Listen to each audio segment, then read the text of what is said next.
Rilis ungkap kasus Polresta Probolinggo sejak bulan Januari hingga awal April tahun 2022. CB News Probolinggo. Polres Probolinggo Kota melalui Satres Narkoba pada Senin pagi tanggal 25 April tahun 2022, menggelar rilis kasus narkoba dengan total 28 orang tersangka. Mereka merupakan pengedar sabu-sabu hingga penjual pil koplo. Total 28 tersangka tersebut dirilis langsung oleh Kapolresta AKBP Wadi Sakbani di hadapan puluhan awak media. Dari 28 tersangka terdiri dari 14 kasus narkotika dan 7 kasus edar farmasi tanpa izin. Ini merupakan prestasi dan komitmen dalam memberantas peredaran segala bentuk narkotika di wilayah hukum Polres Probolinggo Kota, jelas Wadi Sakbani, dan juga mengamankan 27 paket sabu-sabu dengan berat yang bervariasi, puluhan HP, alat isap, serta 5.026 butir pil T-hexypendil dan pil dextro. 3 orang dari 28 tersangka sebagai pengguna. Dari hasil pemeriksaan diketahui wilayah edar serta asal narkotika ini mulai dari Malang, Pasuruan, Kabupaten Probolinggo dan Kota Probolinggo. Atas perbuatannya pelaku dikenakan pasal 114 dan pasal 112, serta pasal 127 Undang-Undang Republik Indonesia Nomor 35 Tahun 2009, tentang narkotika dengan ancaman minimal 4 tahun, sedangkan untuk edar farmasi dikenakan pasal 197, dan pasal 196 Undang-Undang Republik Indonesia Nomor 35 Tahun 2009 tentang kesehatan, dengan hukuman maksimal 15 tahun penjara, jelas Kapolresta Probolinggo. Mamat Abdullah dan Gogon Harum koresponden CB News melaporkan dari Kota Probolinggo, Jawa Timur.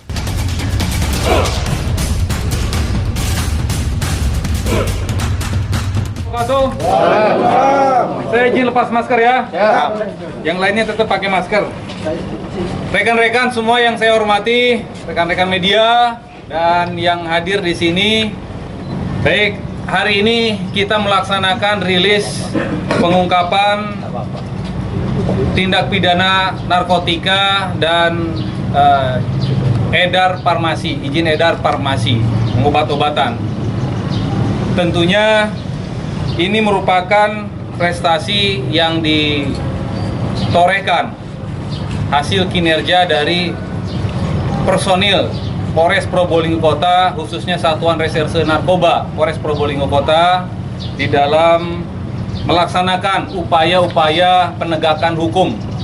Ini merupakan komitmen kuat kami sedari awal kami melakukan pemberantasan tindak pidana narkotika, khususnya di wilayah hukum Polres Probolinggo Kota.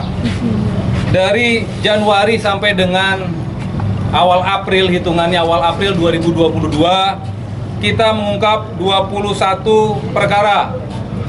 Kasus narkotika 14 dan kasus tindak pidana edar farmasi tanpa izin ada 7 perkara. Dari 21 perkara ini, jumlah tersangka yang kita amankan ada 28. Saat ini ada 26, 2 sudah tahap 2 di Kejaksaan. Kemudian barang bukti yang kita amankan, kita sita dan selanjutnya nanti sebagai kepentingan dalam rangka proses penyidikan dan lanjut perkara proses lanjut ke Kejaksaan adalah 27 paket narkotika jenis sabu dengan berat yang bervariasi. Itu tentunya nanti yang menentukan berat dari kesehatan atau dari kedokteran forensik. Kemudian 5.026 butir pil jenis T-hexypendil dan pil dextro. Kemudian untuk terkait dari wilayah edar, dari penyalahgunaan tindak pidana narkotika ini, wilayah edar ada di beberapa wilayah, baik wilayah Malang, Pasuruan, Kabupaten, serta Kota Probolinggo. Hasil barang dari proses penyelidikan, asal barang itu dari daerah Surabaya, Pasuruan, dan Malang. Nah, tentunya para tersangka yang kita amankan di sini statusnya sebagai pengedar. Ada dari 28 ini ada 3 orang yang dia memang kedapatan barang bukti dan sekaligus sebagai pengguna 3 orang, sisanya 25 orang sebagai pengedar. Kemudian tentunya pasal yang dikenakan terhadap para tersangka ini adalah pasal 114 dan atau 112 Undang-Undang RI nomor 35 2009, dan untuk 3 orang sebagai pengguna dan kedapatan barang bukti ada padanya pasal 112 dan 127 Undang-Undang nomor 35 2009. Kemudian pasal 197 dan atau 196 Undang-Undang 35 2009 tentang kesehatan. Ini terhadap izin edar farmasi, terhadap peredaran farmasi yang tanpa izin.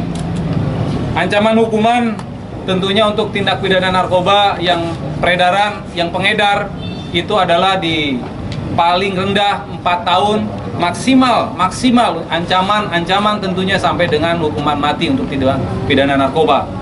Kemudian untuk pengguna adalah 4 tahun.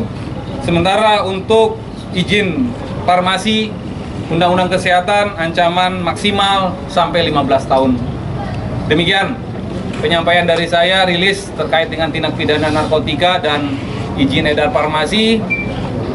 Semoga ini merupakan bisa dijadikan sebagai bukti keseriusan kita terhadap pemberantasan